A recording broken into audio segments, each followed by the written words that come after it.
Certainly was, yes.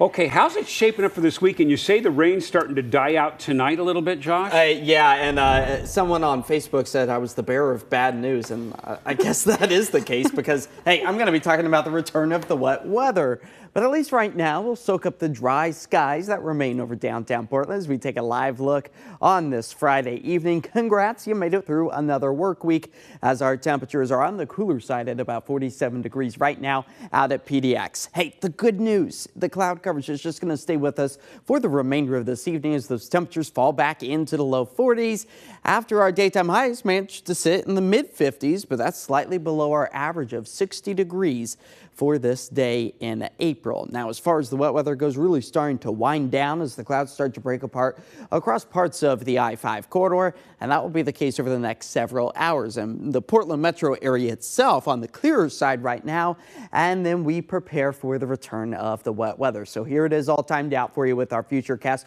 A cold front starts to swing its way through our area early tomorrow morning. The first few raindrops falling along the coast as early as about sunrise or so, but the brunt of the front not moving its way through the I-5 corridor until we get to about 12 o'clock to lunchtime to a little bit after about 1 o'clock, expecting to see the brunt of all of the rain move its way through. And then it's really scattered in nature as we hold on to the snow flurries up in elevation, but they'll be dropping down close to about 2,000 feet as the on again, off again rain showers take us well into Sunday. So not a super soaker weekend, but you will run across just a few isolated showers. Now tomorrow, as that front swings through, that's where we do expect to see some of those wind gusts near almost 20 miles per hour as we work our way into the afternoon. So wet, windy conditions for our weekend here across western Oregon and Washington as the rain gauge fills up close to about 1/4 of an inch for the I-5 corridor, closer to that 1/2 inch along the coast. But great to see that the snowflakes coming down once again in places like Government Camp, where we currently sit below the freezing mark at 30 degrees.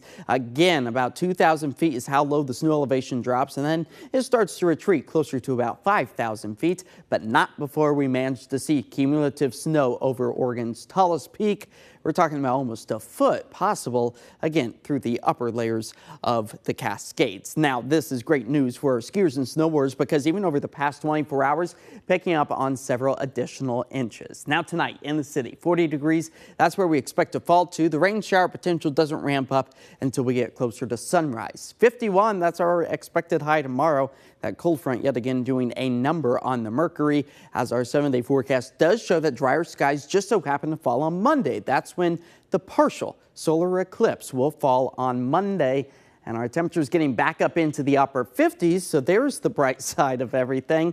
Now that solar eclipse, it's only going to be eclipsing about 26% of the sun. So nothing like what we saw back in 2017 and even a little bit less than what we experienced back on October 14th of 2023. But nonetheless, an eclipse on Monday, and then full sunshine and temperatures in the 70s next week. We were so lucky in 2017. We were. We had unobstructed views in most of Oregon of that total eclipse. It was fantastic. Quite the sight. Yeah. Well, coming up on